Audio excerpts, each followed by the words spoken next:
Yo, welcome to another edition of the Orangebloods Modcast here on the Orangebloods Texas Football Channel. I'm Jeff Ketchum. That's Jason Sukumo. Cole Patterson joining us for the signing day eve Modcast show. All brought to you by deadsoxy.com. Go check out the website. Get your 30% off discount. Use the promo code Orangebloods. It's not too late to get those Christmas presents and stocking stuffers. They've got the holiday bundle right now, $90 at Dead Soxy with the promo code Orangebloods. They're great socks. Dunlap and Sukamel wear them all the time, as do I. Don't make me show my feet again. I know. I got them on again, so don't make me show my feet. Sukamel will hold his foot up in the air and show you they've got great grip, great quality, great presentation, everything you're looking for. And a fantastic Christmas gift. Fellas, it is the eve of National Signing Day. Big day for all three of us. Everything that we do on a recruiting front, from the calls that we make and the trips that you take and the rankings that we make, it all kind of comes to a fruition tomorrow with the early signing day period. The overwhelming majority of commitments and signings will take place tomorrow. We'll talk about some breaking news that has occurred in the last hour or so with one of the super blue chip prospects in this class currently committed to the Longhorns. Before we get to Derek Williams, I just want a kind of temperature of the room right now. Jason, where's your head at with 12 hours to go, 13 hours to go until signing day? Tomorrow should be fun. There should be some breaking news, but it does feel like most of the overwhelming heavy lifting is already taken care of. A lot of it, but there's still some mystery. Catch, we're less than 24 hours before guys will be sending in their letters of intent. I mean, what's going to happen with DeAndre Moore, the receiver out of California? Is he going to? I mean, look, he could announce while we're recording this or broadcasting this modcast. I mean, he hasn't given any kind of timetable. He's not talking to anybody. I mean, we think he's going to sign on Wednesday. Is it going to be Texas? Is it going to be Louisville? I don't think it's going to be Georgia. Kimorian Piptan is probably going to decide tonight and then just announce for either stick with Vanderbilt or Texas or LSU on Wednesday. You've got a couple guys who are going to sign tomorrow in Tyler Scott, the DB, and Jelani McDonald, that are going to sign tomorrow, but they're not going to announce till January. So there still is some mystery that we probably won't have our answers to. And we'll talk about Derek Williams, of course. We won't have our answers to some of these guys until Wednesday morning at the earliest. So kind of weirdly calm, like you'd think it'd be super frantic. But, I mean, how many times can we report on these guys that, hey, we'll know on Wednesday morning on some of these guys? But it should be a pretty eventful first day of the early signing period for Texas fans. Cole, same question, just kind of where your head is on the eve of signing day. I know tomorrow you're going to be on the road. You'll be doing the Anthony Hill signing day ceremony. There's a few others that we're trying to get times and specific details on. Just kind of your vibe on what looms tomorrow. Yeah, I kind of agree with Jason. It does have a little calmness to it, but there is still some drama as far as who's Texas going to add. But, getting Anthony Hill in the boat before Wednesday, I think a lot of people assumed he may have just announced on Wednesday, but he went ahead and committed. I think that takes a lot of the luster off of Wednesday, at least for a lot of Texas fans, at least locally. I remember last year I was driving to see Terrence Brooks' announcement. I drove to see Savion Red. I was at Armani Winfield. It seemed like I was way busier last year as far as uncommitted guys. Pimpton's really the only guy up here in the Metroplex that we're kind of keeping an eye on. I know Jason just mentioned Jelani McDonald, but he won't be announcing for a couple more weeks. So, just shows some more pieces that need to be added to the class. But it does kind of feel a little more calm than National Signing Day typically would.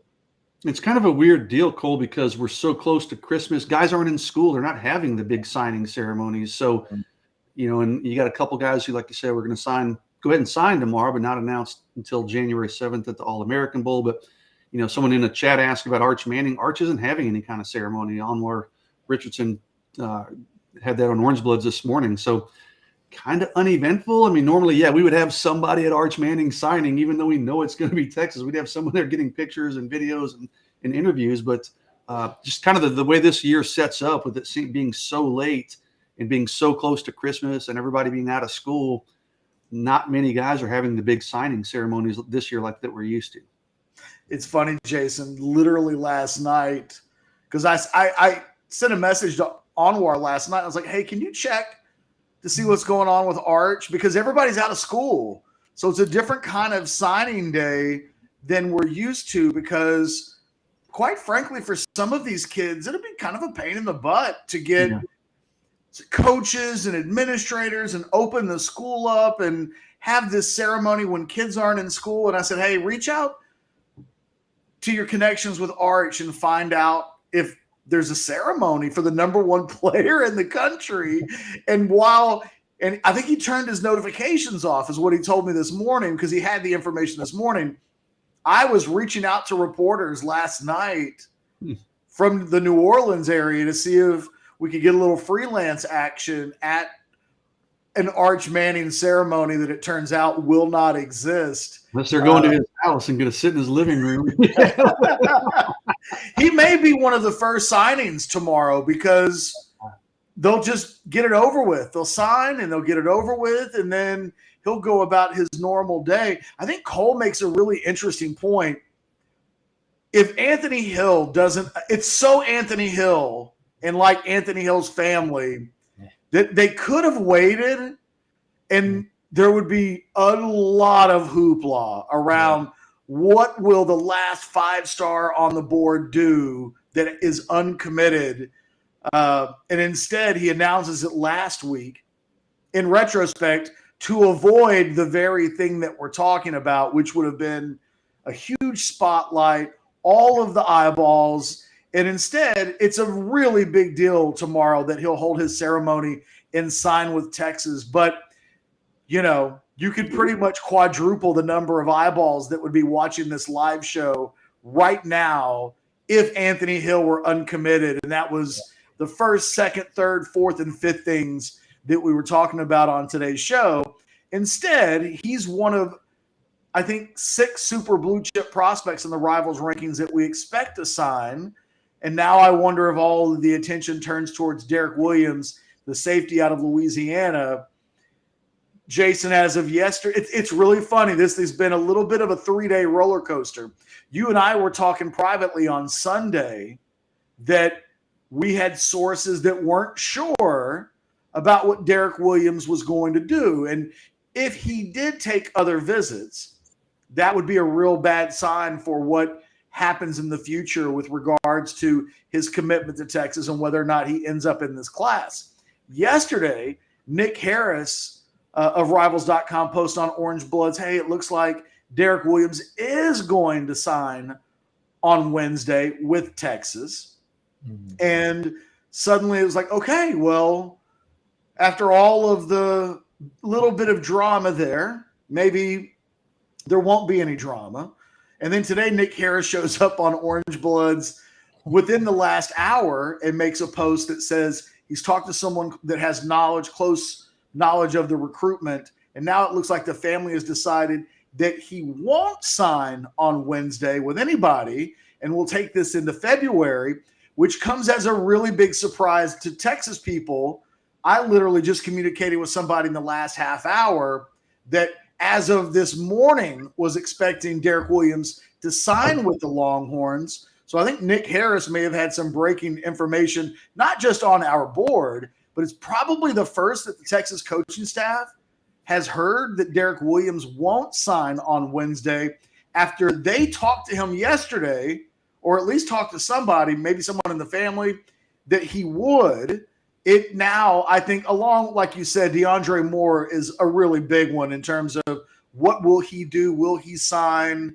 If he does, I think a lot of people feel really good about Texas. But the Derek Williams saga stands to be maybe the biggest piece of news, one way or the other. Maybe inaction ends up being the big news there. And it'll be interesting because I don't believe he's having any kind of signing ceremony like we talked about with most guys. So we'll kind of just be waiting around tomorrow. I mean, we'll be working the phones, but Derek's not talking. His coach isn't talking. Nick's got a source that has some connections there, Nick Harris with Rivals. So we'll have to lean on Nick a little bit, but we might just be kind of sitting here watching our Twitter timelines and waiting for, Texas football or Longhorn Network is always there for signing day. So to get the tweet that he has sent his letter of intent in, or has he not? Now, Derek Williams, he's always said, hey, I want to take these other visits. And he's literally mentioned Miami and Texas A&M and LSU and Alabama, I think, were the other 4 visits. He's been very open with me and, hey, I'm going to take these other visits. His team makes a deep playoff run. He's not able to take any other visits other than the Texas visit he took in June. So, yesterday it looked like he was going to sign early. As of today, it looks like he's now going to wait until February, which will allow him to take those visits. But this isn't done, Catch. We got 24 hours or roughly 24 hours. I mean, Texas is going to be on the phone. Yeah. Probably as we sit here and talk, they're probably on the phone with him and his family trying to get him back on board to go ahead and sign tomorrow. So, Nick posted that on Orangebloods, and I said it in the Orangebloods thread. I said, I'm kind of expecting him to sign in February. I've kind of always thought that, just because the thing he's literally has told me is I want to take these other visits. But would it shock me if it changed again at the last minute, late tonight or tomorrow morning? Is, screw it, I'm just going to go ahead and sign with Texas. Wouldn't at all. So that one, it could change like 4 more times. Good. It could. Wouldn't be the first time. 24 hours. And then poor Nick will be wrong one way or another, and everybody will come down on Nick Harris. Your information was bad. But no, man, sometimes things just change, especially with teenagers. Sometimes things change quite a bit at the last minute. So, we'll be watching that one closely. And I think he'll wait till February, but I don't think anybody truly knows the answer to how that one's going to unfold. Cole, your vibe on the Derek Williams recruitment. I know you've had a chance to see him. Mm-hmm. I know that you doing work with the national guys. He's a national prospect, a super blue chip, if you will. So, we closely follow all of the guys in this Longhorn commitment class, but some more than others. He falls into the category of some more than others. Yeah. For sure, yeah. I think when he committed, it kind of caught at least some people by surprise, at least the timing of it. It was like right when he was returning from I don't even think he was back home yet from his Texas visit, if I remember correctly, or he may have just made it back home from Austin back in June. And ever since then, he's been kind of open about wanting to take visits. When I went down there, I believe that was late September, he was supposed to be visiting Alabama pretty recently after that, pretty shortly after that. And that didn't end up happening. There's thought maybe that could happen right before signing day, but his team made a deep playoff run.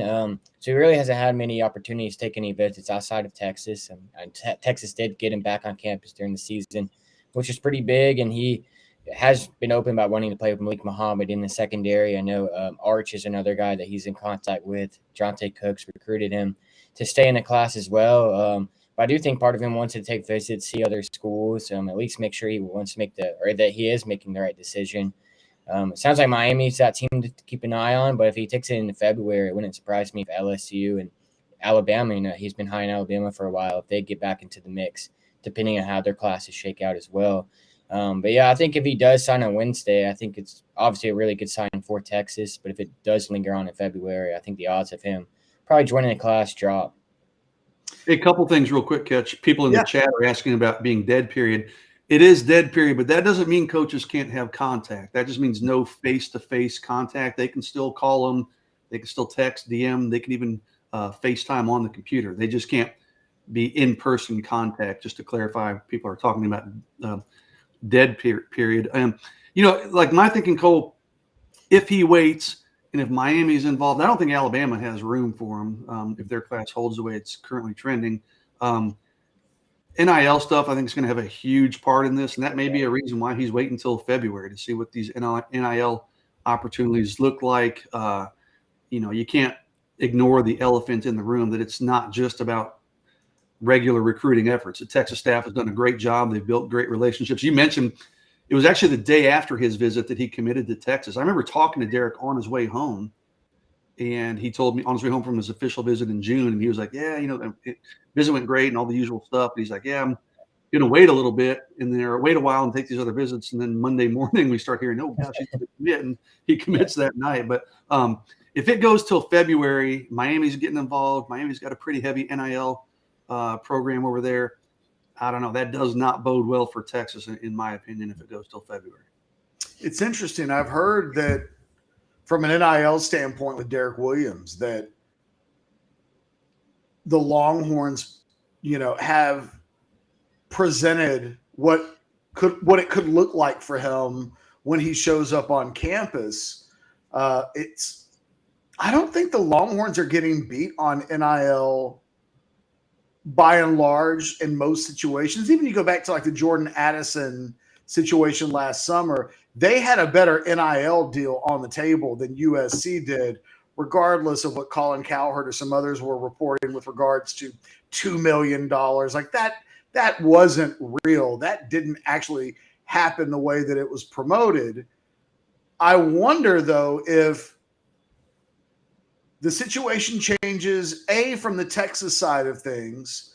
Miami may be one of the only schools that's out there that, from a spending standpoint in NIL, might go up to a level that Texas has been. I wonder how risky this is, though, for Derek Williams. I don't know that the grass is greener on the NIL side of things should he decide to wait.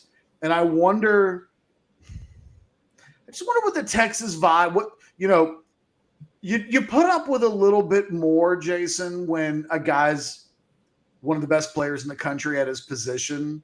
But this won't make the Texas coaching staff happy if they thought he was going to sign. They've worked really hard to get him to go on signing day. 48 hours before signing day, there are indications that he will. Now, look, he may still sign. I mean, he's kind of the Evan Stewart in this class. At least it's rolling out that way, where, wouldn't surprise us if he changed his mind a few times in a few days. But if he doesn't sign tomorrow, I'm curious how the Texas coaches will play that. Numbers are tight. They will want to explore the portal. I don't think the Jihad Carter recruitment, the kid from Syracuse that they had in over the weekend, I think the fact that they're openly looking at kids in the portal right now in the secondary speaks to their needs to get guys that can contribute right away. I just wonder what it means, though. I wonder what behind the scenes, right this very moment, the Texas coaches are saying and thinking with regards to Derek Williams. Because if you look at the rest of the commitment class, I mean, I was wondering, is it half glass full or half glass empty? There's no drama with Anthony Hill. There's no drama with Jonte Cook. There's no drama with Malik Muhammad. There's no drama with Cedric Baxter. Those are all guys that we thought at one point or another there might be some drama. Niblett, Sadir Mitchell, those are guys that all flirted with other schools late, but I wrote about that in my 3-2-1. Other than Derek Williams, and Dylan Spencer flipped yesterday to Texas Tech, but I don't even call that a flip because Texas basically said, hey, go ahead and go somewhere else. So, not to cut you off, Catch, but this is really the only one that it's like the only one that has a little bit of suspense. All those other ones, the waters have calmed. I'd be shocked to see any of those other guys, anybody else in this class, waver. I mean, Derek Williams is the only guy in terms of committed guys that we're really going to be watching very closely tomorrow. Everyone else is kind of firmed up their commitment. They're all planning on signing tomorrow, and there's very little drama with the rest of the class. Cole, did you think there's a lot of things that I want us to get into? We'll probably talk about DeAndre Moore and a few of these guys that haven't committed yet in a moment. But while we're talking about the real headliners in this class, given that a lot of these guys you've seen multiple times this year, I think about Jonte, Malik's another guy. Is there anybody that you thought there would be draw? And you've been on top of the Cedric Baxter recruitment really well, especially after having gone out and seen him earlier in the year. Of all the big-time guys, is there anybody that you're a little surprised there's not going to be more drama with tomorrow? Yeah, I mean, if you asked me a month ago, I'd probably say need to be paying closer attention to Baxter and Malik Muhammad. There was a point where Malik wanted, kind of like Derek, wanted to take some visits, and Alabama was kind of working to get him in, along with Derek, possibly this month. But similar to Derek, Malik in South Oak Cliff, they had a deep playoff run and made it to state championship. So he didn't really have any free weekends, and that kind of helped out Texas in a big way. Kind of kept him busy, so to speak, on weekends, kept him focused. And, I talked to him early in the playoffs, and they got it reaffirmed, that commitment reaffirmed. So it's pretty big to get that settled down. And then Cedric Baxter, there was a point in the season where Orangebloods was freaking out almost every single day. I think he even tweeted himself for people to calm down and chill out. But yeah, he took some he took some visits to Florida State. I think he took an early season visit to Florida as well. He took an OV to FSU, I think, right before I got down there in Orlando, and he kind of opened up to me about his relationship with Char Choice and how pretty much if Choice was there, he wanted to be at Texas. And he had a lot of other factors as well. Arch Manning and Jonte Cook, they all became really good friends throughout the recruiting process, and he really likes the idea of playing in that backfield. And he knew about Bijan Robinson, Roschon Johnson leaving, and all of that kind of stuff. But when he got eliminated in the playoffs, he was expected to go deep into state championship run, but they got eliminated pretty early. I think round 1, round 2, maybe round 3, but it was pretty early. I was thinking, maybe he was saying the right things. Maybe he does use one of those open weekends to see a local team, but he could stay true to his word and only visited Texas. I think that was big, but those were really the two big guys I was keeping an eye on. Just from what I saw, I know Jonte, he took a visit to Oregon during the season, but I think it would take something like Arch Manning decommitting for him to go anywhere else. I think he was pretty solid. So I think it was Malik and Cedric. They were the two guys that I was paying really close attention to. Before we go on to DeAndre Moore and talk maybe about the wide receiver position for a moment. By the way, I should let everybody know, we got like a 4-hour National Signing Day show scheduled tomorrow. All of us will be back. Anwar Richardson will be joining me for the entirety of the show. We will have guests. Sukamel and I are working on hopefully trying to get maybe a signing or two somewhere along there. I think we're going to go all the way up till noon, which was when a couple of the big – I think that's both Baxter and Anthony Hill, noon hour time. They announced at 11 a.m. So we'll be going through the big dog announcements and make sure that everything is the way that it would be. So don't you guys be prepared. Like tomorrow will be the signing day extravaganza. A couple of you have had questions about Evan Stewart, primarily because he made a post on Twitter yesterday that was vague and kind of, hinting at something, but at what, who knows? And then you had Texas guys like Gerard Hurd, blast from the past, jumping in and saying, you know what I said in June? And it led to a really big – I think Jonte got in on it. Yes. So for yesterday, it was a big social media thing. There's not really anything new to report on Evan Stewart. And there's been a less talk about him jumping into the portal than there was a month or two ago. Who knows? I still have people who are telling me that the primary guys that Texas is most interested in the portal aren't yet in the portal. There's a thought that as soon as the bowl games are over with first week of January, that there's going to be another flood of guys that enter the portal. A lot of guys potentially from good teams. Obviously, that's not Texas A&M this year. And if Evan Stewart wanted to jump into the portal, there's no bowl game keeping him from doing so. Who knows? I mean, honestly.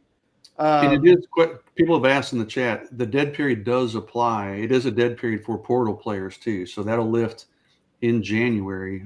So we'll start seeing more visits in January, but right now it is a dead period even for the transfer players as well.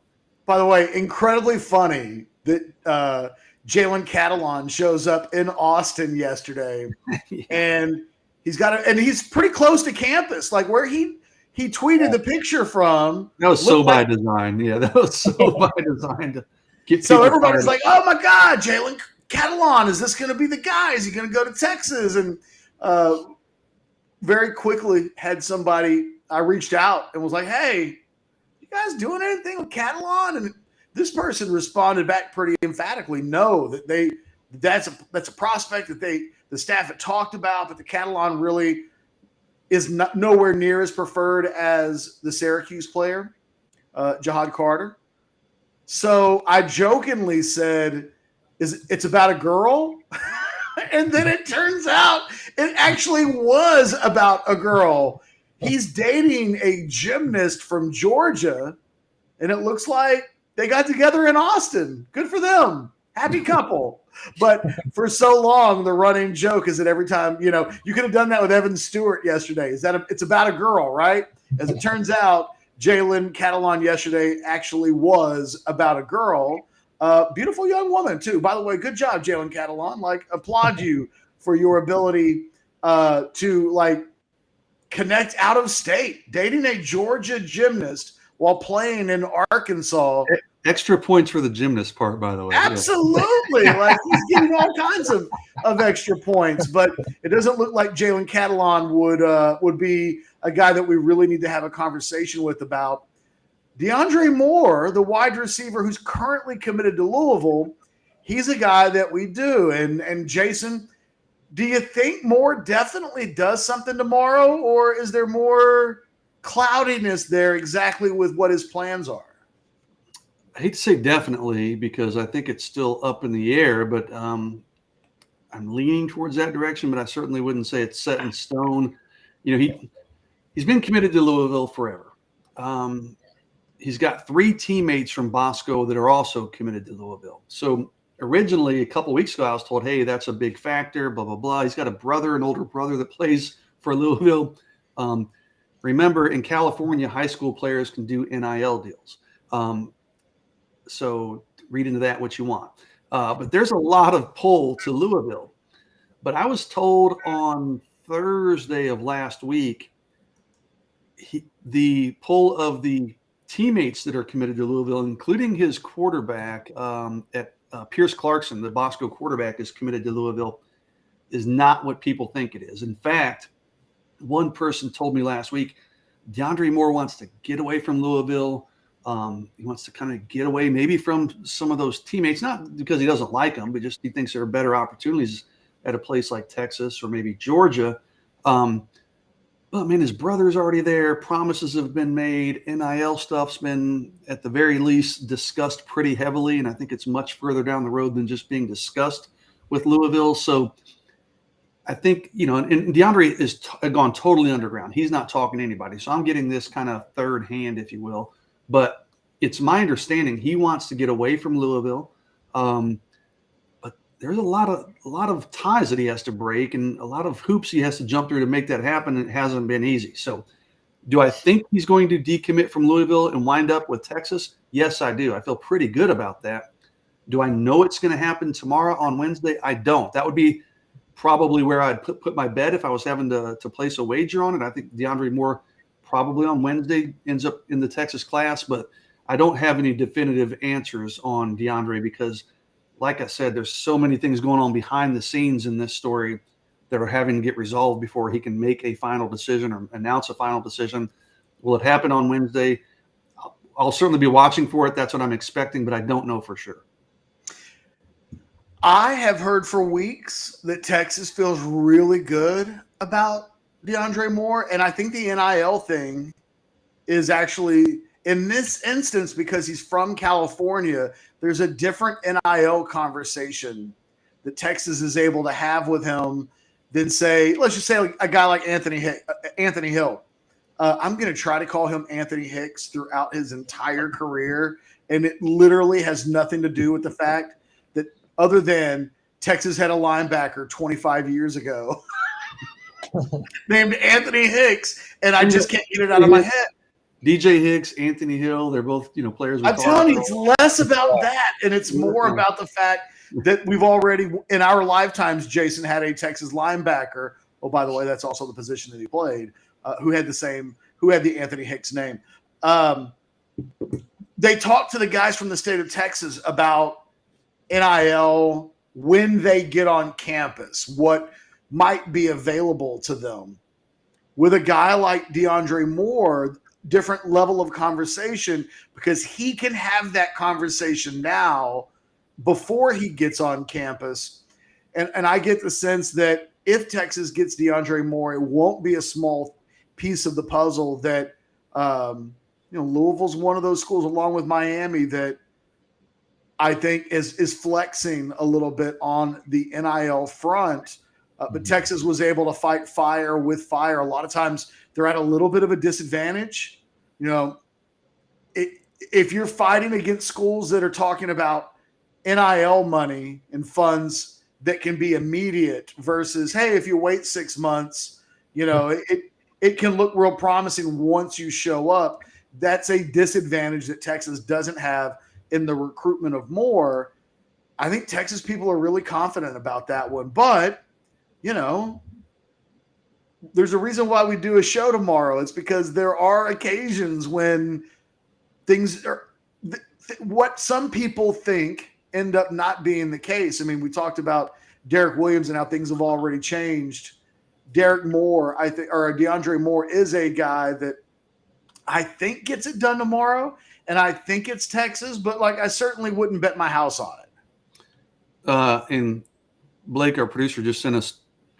Bosco has a tweet. They are having a signing ceremony at 9 a.m., so it'll be 11 a.m. Central Time.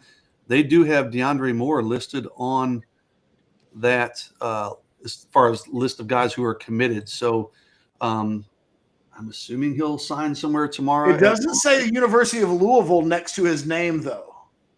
No, it doesn't. All of the other guys on that list. Yeah, you're right. But imagine you're DeAndre Moore and you're whatever he is, 17, probably 18 years old. Louisville took your older brother, okay, he transferred, I forget where he was before, but he transferred to Louisville. You've got NIL stuff, and I'm pretty sure NIL stuff's already been discussed and maybe already hammered out, and maybe the money's already been spent.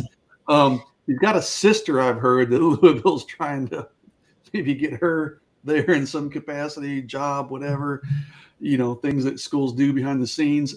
That's a tough call to make, man, to be called and to be like, hey, I know we've done all this. We've talked about all this. This has already happened, but sorry, dudes, I'm out. I'm going to Texas. So it's probably not as cut and dry as what a lot of people think, but never is, right, Cole? Never is. Yeah, exactly. But I mean, he has. It is. If you remember, he was initially committed to Oklahoma as well, and he was set to go play for Lincoln Riley with Malachi Nelson, that whole crew, until that coaching change happened. And I think Malachi, if I remember correctly, Malachi Nelson, I think Mekhi Lemon both flipped immediately, and he was a guy that kind of stayed loyal to Oklahoma for a couple months. And it's kind of the same thing here. He's been flirting with Texas for a while. He was back on campus in the spring, I think April, for the spring game, or maybe around the spring game time period. And then he was back this past weekend, obviously. And Arch is a guy that's been recruiting him throughout the season. But there is some changes going on with Louisville that, I don't know if it gives him an out with NIL, but kind of gives him an excuse to look elsewhere. They had the coaching change. Ruben Owens was kind of the headliner of that class. He already decommitted. Sounds like some schools are still trying to talk to Pierce Clarkson, see if he'll flip. So I don't think it's all set in stone there. But like you said, there's a lot of NIL stuff, some family ties. So it looks good for Texas on paper, and everything seems to be pointing in Texas' direction, especially, with that release or whatever, him not Louisville not being by his name. But like you said, there's some things that we don't even know about, some things that are probably tougher than just, flipping your commitment. So it'll be interesting to see. But 11 o'clock sounds like it's going to be a lot of really busy between Anthony Hill, Baxter, Moore committing all at the same or signing all at the same time. So I'm sure the show will be pretty eventful then. Hey, if Ruben Owens can decommit when he has a Louisville area code tattooed on his or whatever, DeAndre Moore should be able to do it pretty easily, right? Yeah, you'd think. So this isn't just kind of random, but it's going to allow me to segue into a Deuce Robinson discussion here in just a second, Jason. There are only one of the top 10 kids in the country in the Rivals.com rankings, Damon Wilson, the defensive end out of Venice, Florida, who looked at the Longhorns a little bit, although that one never really got off the ground in a serious way. I mean, they're not a finalist in this tomorrow. You've got him that's undecided. You've got Desmond Ricks from IMG. You've got DJ. I will never be able to say that last name correctly. The Clemson quarterback's little brother. Right? Yes. Yeah.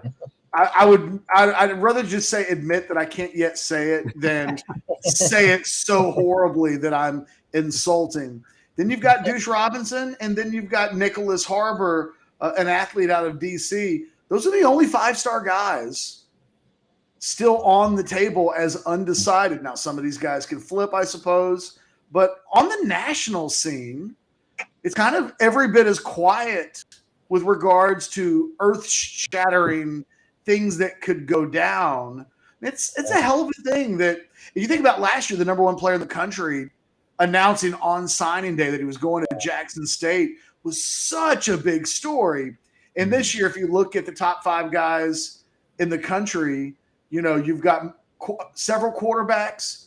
Dante Moore announcing for UCLA recently was probably the last big picks. There's still some thought that David Hicks Jr.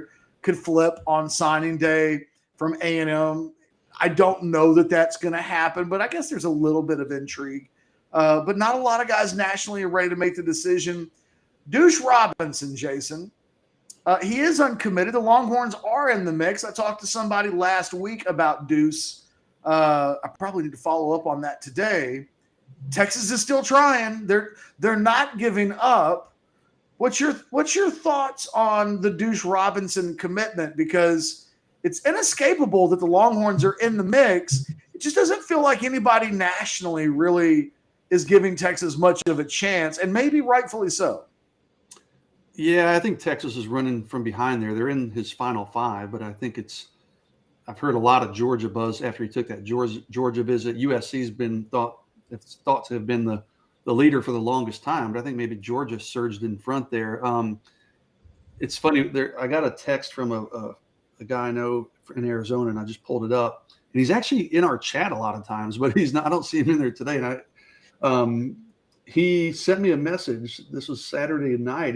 And I don't think he'll mind me reading it verbatim, but pretty close. He was at a Christmas party, he said, with some people their kids are friends with Deuce, and basically said he's probably going to wait until February, and maybe his preference is, he's a really good baseball player, obviously.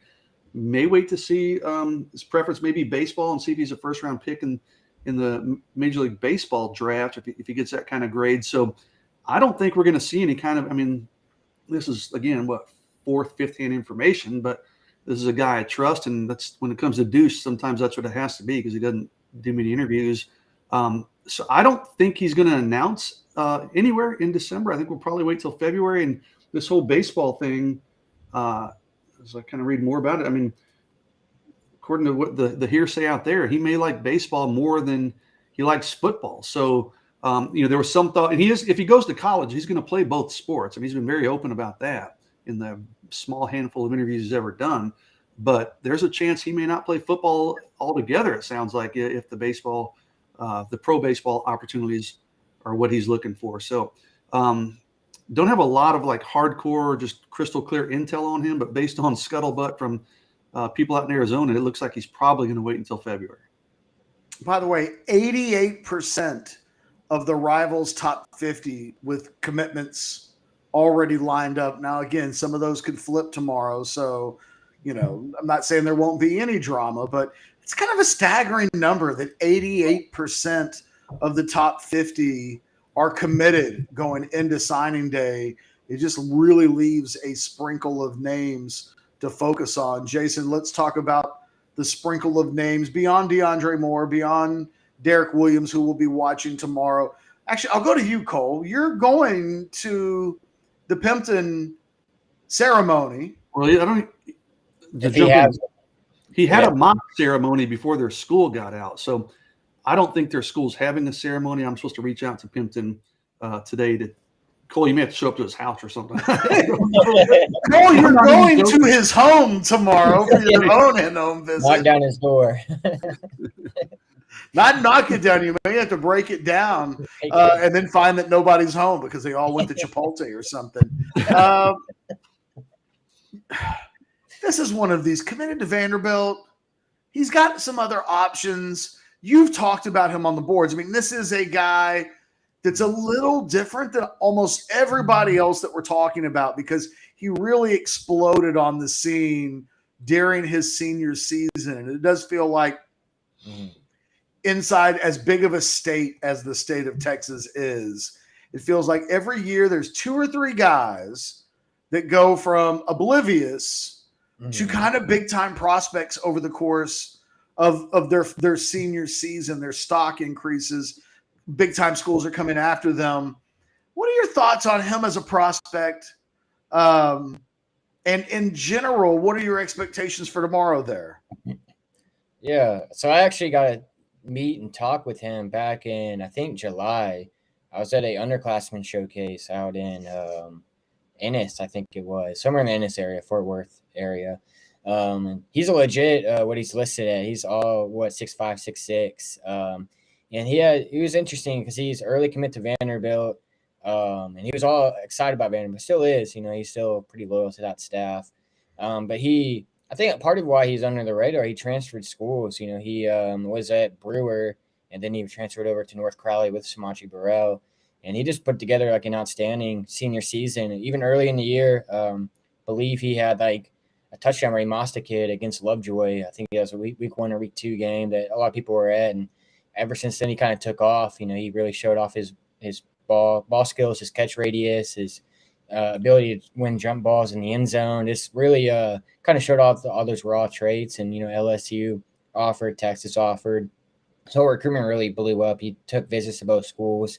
Still remains committed to Vanderbilt right now. Like you said, some of the top guys could flip. He's a guy that a lot of people, I think, have on flip watch. So Texas is able to get him on campus around all the players, commits, and he has that relationship with Samaje Burrell. I think Jason has probably a little bit better of a read right now just because he talked to him last. But I think Texas is in a good spot, at least, reading the tea leaves of him being teammates with Samaje Burrell, him being just on campus. I wouldn't say it's a lot because he is loyal to that LSU or to that Vanderbilt staff, and LSU's still in the mix there. But yeah, this is a player. I think he's a guy that could maybe take a year or two, maybe have a redshirt year, maybe a year of a development. But once he gets going, I think he's going to be a really, really impressive player. And kind of along the same lines of the Deuce Robinson conversation, it makes you wonder how many tight ends they're willing to take, or guys that can play that tight end position. They have Will Randall and Spencer Shannon already committed. They're still after Deuce Robinson. Piptan's a guy that can play tight end. Perhaps they want to out wide at receiver as well. Kind of versatile athlete, but yeah, really good player and really good kid. Getting to talk to him back in the summer and just reading some of the stuff that he's told Jason, and even his tweets. I think when he announced his tweet on Twitter, or his offer from Texas on Twitter, I think the board pretty loved how he announced it. I can't remember the exact phrase he used, but you can tell he's a very educated and intelligent kid. So yeah, we'll be plan on being there. If it's at his house, maybe I'll have to bring him some Chipotle to let me in. But hopefully he does have a ceremony tomorrow. Or McDonald's, or any number of places that a guy could go to. Jason, I'm going to be kind of shocked if this guy's not a Longhorn tomorrow. Not as shocked. I don't think I'll be as shocked as you will be. It sounds like. I'm trying to find his tweet, Cole, announcing that offer. Whatever. He did use a word that I'm not sure I've ever used once. After an astounding conversation with Coach Sark and Coach Banks, I don't even ebullient, so I don't even know what the hell that means. I'm glad to announce that I have earned an offer from the University of Texas. So, I don't know. I got to get the dictionary. Come on, son. Know who's watching you. We don't. I can't even read it. I think that's a good thing. I think that meant a good thing. I'm not sure. Ebullient? I don't. He had to have got a thesaurus out. But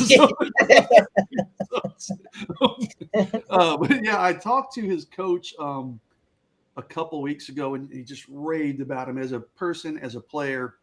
And then I did talk to Kimorian on Sunday. Literally, he was on his way home from the Texas official visit, and I don't know, man. Like, the signs point to Texas. He's got a teammate, Samaje Burrell, going to Texas, of course. His coach told me his parents would probably like to see him stay close to home, like most parents. But he also said, hey, the Vanderbilt staff has done such a tremendous job getting on him early. They've really built really strong relationships with Kimorian Piptan.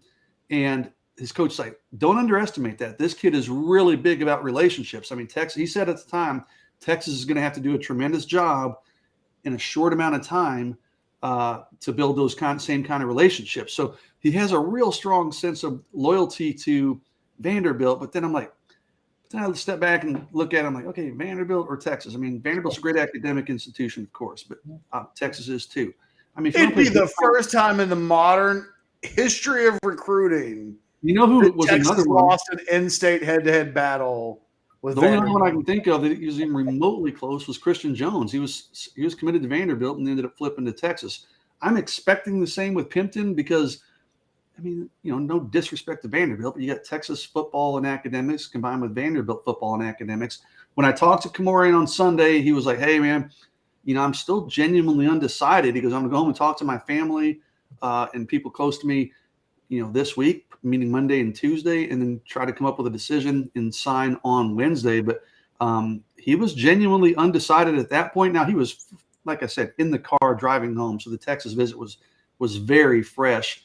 I'm expecting it to be Texas. I'm expecting him to have his mind made up if he hasn't already, probably tonight. We'll be kind of checking in on that tonight. And obviously we'll respect the young man's wishes if he wants us to stay silent on it. But as of Sunday afternoon, I mean, he was genuinely torn. And that sense of loyalty to Vanderbilt is something I'm not completely discounting. Most times I'd be like, oh, that kid's going to flip from Vandy to Texas, no question. But there's a kind of a unique relationship when it comes to Kimorian Piptan with those Vanderbilt coaches.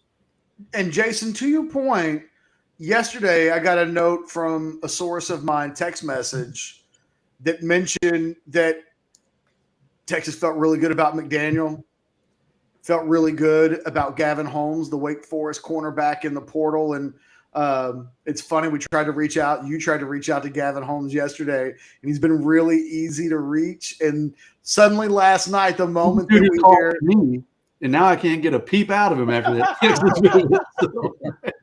So I don't know when that's going to happen, but it is interesting that my guy who sent me that text didn't include Piptan in that group, as to say, this was essentially we got these guys. They're done. And, to your point, talking about Piptan, his name not in that group of this group from the weekend, is going to happen. Maybe you're right. Maybe that one isn't the foregone conclusion that you would normally think. And to Vanderbilt's credit, they do a good job, especially with kids in the Metroplex. They've got an interesting little pipeline going there, and some of their better players on that team. We can scoff about the quality of Vanderbilt if we want to, but they've got good players on their team that are from the Metroplex. They've done a good job of kind of making that area a recruiting territory for them, even if typically one of the bigger programs comes along and takes their cornbread from time to time. We'll see. It is, I think, important to note, though, that the people that I'm talking to that would know these types of things don't talk about him. I think the way they've talked about DeAndre Moore, the way they're talking about McDaniel. So we'll see.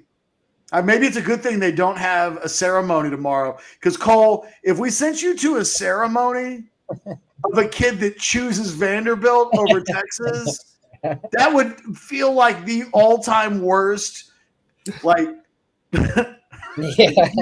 of our natural resources in the history of Orangebloods.com over 20-something years.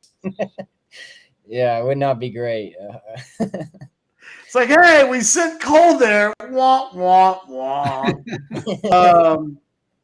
Don't worry, Cole will be with Anthony Hill. And you guys all of you watching the show seem pretty excited about Anthony Hill's commitment, for the record. I was joking with Cole yesterday, Jason, that all he had to do was put a little Anthony Hill in the title, and it was like suddenly twice and 3 times as many people are clicking on that link and reading what that had to do with, as opposed to if he had just – and that was a Malik Muhammad update, right? Yeah. You could have teased Malik Muhammad. The requirement was Anthony Hill. Jason, wow. A little bit of breaking news. Yeah, we haven't even talked about him because this kid never talked. Never. Tausili Akana, the linebacker out of Utah, will be signing tomorrow per his coach. Literally just texted me. Now, will that be Texas? I don't know. We'll dig around that today. But there's been some Texas buzz. Oklahoma's been confident. Last weekend, he visited Louisville. We talked about Louisville again. He visited Colorado with Deion Sanders. 2 visits last weekend. I mean, lots of mystery, but he will be signing tomorrow per his coach with somebody. He's another guy that my Texas people are really confident in. I haven't been ballsy enough to make a future cast with Akana going to Texas. His sister just won the national championship. I know. In fact, I think she had to serve the ace that was the final she point. Did. Yeah, the match point. So, and I hate to say it, I thought she was kind of cute. Like I didn't know that was his sister, and I was just looking at it, and I was like, she's one of the cuter volleyball players on the team. I like her. Don't mean to be like an old man, like, looking at these youngsters. But it did. I can't help it. It crossed my mind. Run to Instagram and check out her Instagram page. How far to go with this? I did not do that. It did cross my mind. But I showed some newfound restraint. I did not do that, even though it did cross my mind. But yeah, I mean, that is interesting breaking news, Jason, because very quietly Texas has confidence there. I think they've done a great job recruiting him. He keeps a really low profile, and he really keeps people guessing. He's constantly, even yesterday in his stories on Instagram, he was teasing his entire top 10 instead of, and yes, Frank, old creeper. It's a little too on the nose, if we're being completely honest, sadly enough. But I think that's a situation now that's completely outlined, Jason, that it looks like he's going to announce tomorrow. What time is that, by the way? Looks like. Did it say? What time is Barcelona announcing? Yeah, for Akana. I don't know. He just said, I'm literally okay. Text messages that he just said he's because I see the Jonte Cook announcement tomorrow is at 11 a.m. Everything. And suddenly it feels like a lot of 11 o'clock's the hot hour, isn't it? Yeah, looks like it. Yeah, I'm not sure. He just said tomorrow, and I literally just responded asking for a time and maybe some more detail. But yeah, not sure. But just the fact that he's even signing tomorrow, I don't think anybody really knew what he was planning on doing. So he's one of the more interesting guys in this entire class in my mind because he's got the size for a linebacker position, but the game of an edge player. And I just don't even know how to completely calibrate my brain for what he is as a college prospect because 6'3", 215-ish is like sweet spot for the modern day college linebacker. When you look back historically, the guys that have produced the most, guys with that kind of physical profile have done a really, really good job. But the edge players that have the most success are usually the big guys. They're 6'4" or taller. They're 240 or more. And he's kind of a tweener, but God, he's the number one player in his state. He fits the profile, Cole, of a guy that you'd love to sign. I just, more so than maybe anybody else in the class, I'm not quite sure what his best spot is at the next level. Yeah, no, I agree. I think he probably would be best at edge. Just let him rush the passer. But like you said, he doesn't have the typical frame that other guys have to play that position. But I don't know. I feel like their linebacker class is pretty solid. They pretty much have all those guys set with Anthony Hill. And, they bring, I think you wrote actually it might be the greatest linebacker class they're signing, at least in the conversation for that. But I think Akana's a guy that if you put him off the edge and just let him rush a passer, kind of pin his ears back, I think he would thrive, especially in this kind of defense with PK calling the shots. I think he would really thrive in that kind of role. Just let him get after the passer. Let Anthony Hill, man the middle, let Akana rush off the edge. I think you got something going there. Yeah, maybe the hope is that he's a more dynamic version of a guy like Ovi Ogofu, who is probably a natural tweener at that edge position, but had a solid year this year and, a good player. So if you're getting somebody who's maybe in that category of a little tweener-ish versus what you'd naturally want, but maybe just a better pound-for-pound player than Ovi was or is, then you might be cooking with grease. Is he a super? I don't have his profile pulled up. Is he a super blue chip or is he a high 5? No, he's in that 5.9 territory. 121 nationally, 5.9 Ravels ranking. Yeah. Cole, I'm so glad you asked that. Because I wanted to ask you a question about this because you're more involved with the rankings than any of us doing work with the national guys. If you look at the Texas commitment list, including Derek Williams, and maybe in a day from now that will look like something we shouldn't do. But they've got 7 guys currently who are in the national top 50 who are high 4 stars or 5-star commitments. If you look at the guys just below that, you've got Ryan Niblett, who's sitting at like 77 nationally. Yeah. And then you've got, let me see, who's the other 5.9? And then you got Darren Gillette. Yeah. Who I don't think is going to be the answer to the question I'm about to ask you because he's been injured. Of all of the Texas commitments, and those are the only 2 guys who are mid 4 stars right now. So it would seem like nobody else that's currently committed will fit this conversation. Is there anybody else close, or who could in an all-star game setting jump into a high 4-star, probably not 5-star, but high 4-star super blue chip status? Is there anybody in this? Could Niblett do it? Is there a world out there where there's still hope for him because he is the closest? Or is DeAndre Moore or even Akana a guy, depending on what happens in all-star game practices? And I'm not quite sure where those guys would be headed. Anybody know? Tommy Brockermeyer at TCU, if you don't mind me interrupting. He just wow, so that did happen. Yeah, on Twitter, he just announced it. So sorry to interrupt. No, that's worth breaking in and announcing. I'm very, very distracted, like doing like 10 things at once. So I'm glad you 2 are carrying on. So, keep talking, guys. We'll keep filling space. You just keep updating threads. Let's just finish that off for a second. Yeah. Anybody that you think might be close? Anybody that has at least been in your mind in that conversation, even if they haven't quite gotten there all the way? To that 6-0 or higher range, a super blue. Yeah. Yeah. And it's okay to say no. I'm just wondering. Yeah, no, I think Niblett is a guy just because his speed just so different than everybody else's. I think he is a guy, once you get him in an all-star setting. One thing that kind of held him back, I went and saw him play.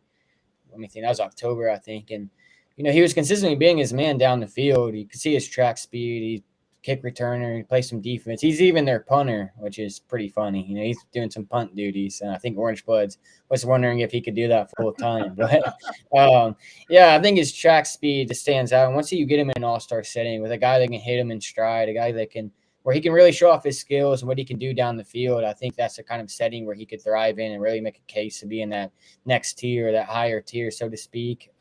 He's a top 100 guy. I want to say top point of his profile. I think he's like number 77, somewhere in that range. Yeah. So he's right on the brink already. I think he jumped up from like right in the top 150 to number 77, top 80. So he's already had that big jump, and Rivals already does like him. But it's just a thing where if he can get good quarterback play in an all-star showcase, I think that could play a big role in him making another jump.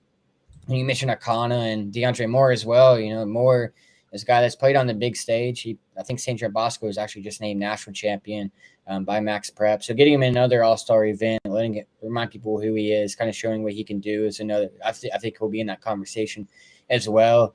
Maybe not in a super tier blue chip tier, or super blue chip tier. But I think that, a guy like Jaden Chapman's another guy that can get another bump, maybe to 5'9". He had a really good season. He has a lot of fans as well. Not quite on that super blue tier chip, or chip tier. Excuse me, I keep twisting my tongue. But I think he's another guy to get a bump. And another guy that kind of lower down on the list who I really like is Trevor Gooseby. He just played in the Army All-American game up in Frisco. He's a guy that I think is just scratching the surface of his potential, of his talent's really good. He's a good athletic background. To answer your initial question, I think Niblett probably has that best chance of getting into that 6-0 tier. Jason, we got a super chat question, so I'm sorry I'm going to have to interrupt you or doing other work. This is a question that we've pretty much answered already, but for those of you that just popped into the show and didn't see the full hour, and by the way, thank you for your compliments at the end of this. I'll say that in advance. Who do you think we flip in the coming days? And thank you for everything you do. I tell all my friends about you in school and look at OB in lunch. Maybe a high school kid here, or maybe middle school. I don't know. He's talking about Orangebloods during lunch. I like that. Chris, first off, good for you for not looking at OB during class. Secondly, yes, if you're a student, save your $4.99, brother. Just shoot me an email or something. If you're a student, I don't want to feel guilty. You feel so? No. He's got to pay the bills. Don't tell him that you give him the secret sauce away for free. So, Chris, who do I think they flip? I think DeAndre Moore, the receiver that's committed to Louisville. We mentioned earlier he's going to announce at 11 o'clock Texas time, 9 o'clock California time. But I think he flips from Louisville to Texas. I think Kimorian Piptan flips from Vanderbilt to Texas tomorrow, but we're still not quite sure on that one. If you're talking transfers, we talked about Gavin Holmes, the transfer corner out of Wake Forest. I think Texas looks pretty good there. We're waiting on, there wouldn't be a flip, but Tausila Akana, I just mentioned he's going to sign with somebody tomorrow. We're not sure who. And then Jelani McDonald's not a flip, but he was a former Oklahoma State commit, is no longer committed. I feel good about him winding up in the Texas class. He's going to sign tomorrow with somebody and then announce his decision at the All-American Bowl on January 7th. So technically not a flip because he's now uncommitted, but I do think Texas has a really good shot with Jelani McDonald too. Fellas, let's go into parting shots. We've been going for more than an hour. It's probably a good time to go ahead and wrap this thing up. Jason, do you got anything from a parting shot standpoint? I literally have mine ready to go today. So if anybody needs to pass and think on a little bit, let me know. But Jason, if not, knock yourself out. Yeah, I'll let you go last. So the Akana stuff is so fresh. His coach, I asked him, do you know what time? And I said, hey, and I would not tell you as if he answered, but I said, I don't know if you can answer this, but off the record, do you know which way this is looking? And the little bubbles came up, on the chat, ... like he was responding, and then they went away. So I don't think I'm going to get an answer to that. So Cole, you and I need to talk, brother. Like probably we need to have a couple commitment stories written and ready to go for tomorrow, just in case, right? No, Cole, catch my parting shot. Just Merry Christmas to everybody with everything going on with recruiting. I haven't really had the time to process that Christmas is this weekend, man. I've still got shit I got to get done to go buy stuff for the kids and a couple things for my wife I got to figure out. So I'll have to try to tackle all that. Like, oh, that's going to be a madhouse like Thursday or Friday, I guess. Ugh, that will not be fun. But, just hope everybody has a great Christmas and a Happy New Year and it's a wonderful time with their family this weekend. Cole, what about you? Yeah, I don't have anything too interesting, but I guess first of all, I need to figure out what I'm going to bring Piptan tomorrow to let me into his house. If we can't figure out a ceremony, hopefully figure out a time there. But yeah, it would be pretty interesting if we do send me out there. He's sticking the belt over to Texas, but he's a great kid. I've seen some questions in the chat about Kyle Parker. He's a guy that I've gotten to know pretty well in this since covering with the Orangebloods, since covering recruiting the Orangebloods. I don't expect him to flip to Texas. I'm actually potentially trying to see if I can go to his ceremony tomorrow. I'm trying to set that up. He's a really good kid. I think he's going to be a great player at LSU. He's a guy that I think Texas would still take. He's a guy that I was really high on. I tried to get Catch higher on when he releases LSR. He's a guy that I think is going to be big time there. There will be another update, Cole, and Kyle Parker will get his just due. Don't worry. I hope so. And then just as part of Texas class, we didn't really get to talk about who we think is going to be the best player of this class or anything like that. But there's a lot of guys in this class who I think is going to be really good at Texas. Jonte is one of my favorites. Baxter, I think, is going to be awesome. One guy I've been high on this whole time is Malik Muhammad. I really think he's going to be the best corner from the state of Texas in this class. And it's really, every time I see him play, he really impresses me. I see we have a super chat. So if you need to interrupt, go ahead. I think Malik Muhammad's going to be a difference maker.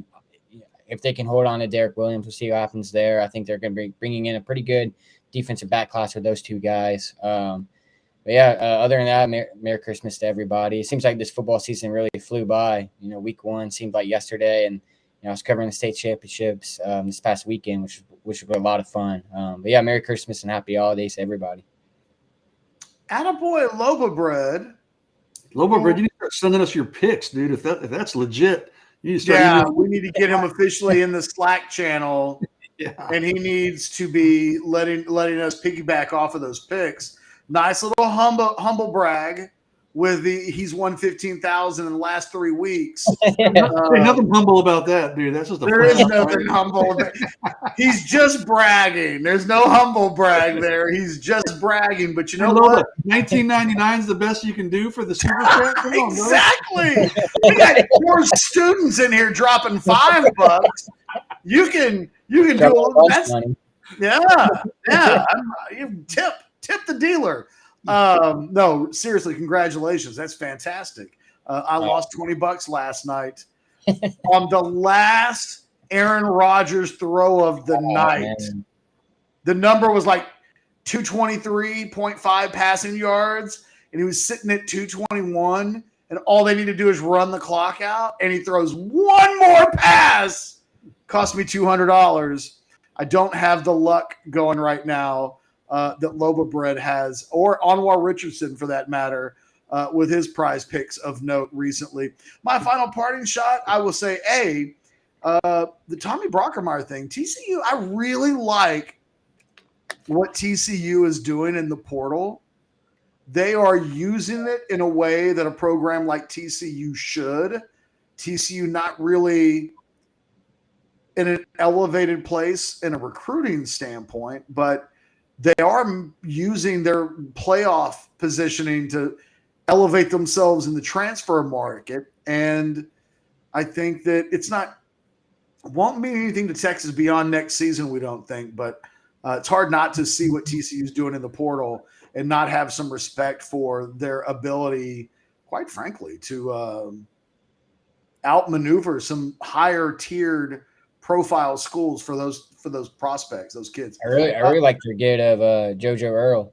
Yeah, I do too. Like I do. Just there's a lot worse things that you can do if you're TCU than to make yourself the destination spot for high 4-star and 5-star prospects that don't pan out at the Alabamas and the Georgias and those schools of the world. If that's the safe landing spot for kids to come home, I think you'll end up doing a lot of good there.